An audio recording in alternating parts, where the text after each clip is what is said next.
The first step in data science and machine learning is always defining the problem that you want to solve and making sure that you're asking the right questions.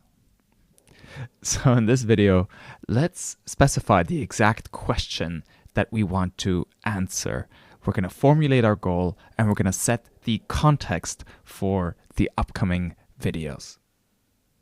Imagine that you're living in the beautiful city of Boston, Massachusetts in the United States. You moved there a number of years ago and you're doing your best to pick up the local accent.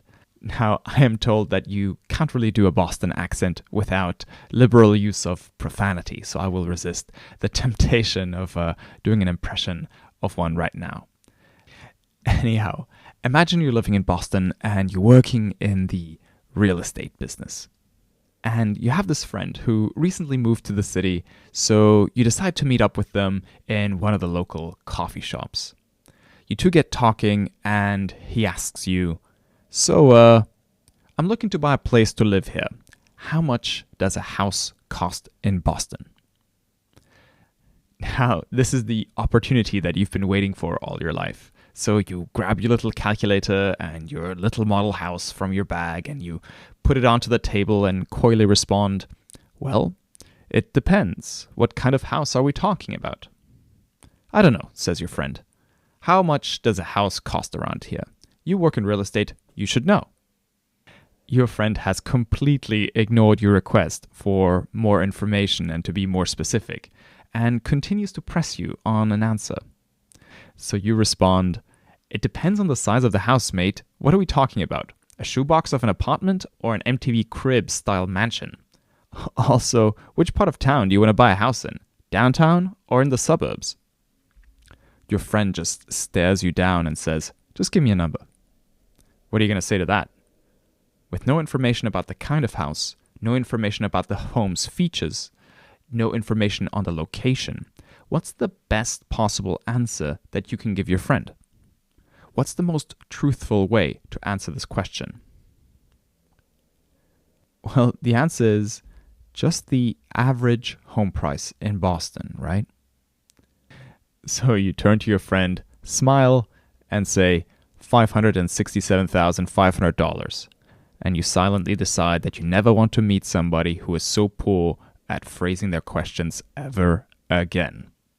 The next morning, you roll into your snazzy downtown office and your boss calls you over and says, I've got a new project for you.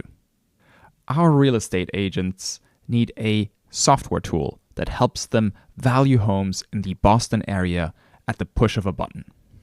This tool needs to output a benchmark price based on the characteristics of the home. And by characteristics, I mean things like how many rooms the home has or how much crime there is in the area, plus a whole bunch of other factors.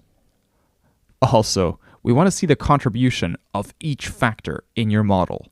So don't create a magic black box that just spits out a number. Our agents need to know which features of a house are more important in determining the house price and which factors are less important in determining the house price. Our real estate agents need to know what the premium is for living in a home where parents can send their kids to a good school. In other words, this valuation tool needs to be tractable. Also, if your tool doesn't completely suck, then we might even put it up on our website for anyone to get a valuation for their home, the same way that companies like Zillow do it, or Zoopla in the UK. Can you do this? Do you accept this mission? So you look at your boss and you think to yourself, you know what, this sounds like the kind of thing that my friend from the coffee shop would have needed. And also, this sounds like an awesome project. So you look your boss square in the eyes and say, Roger that, I can do this. And you fist bump your boss, because that's what people do in Boston and in stock photography. Also, the intern standing next to you joins in with the fist bump, and off you go.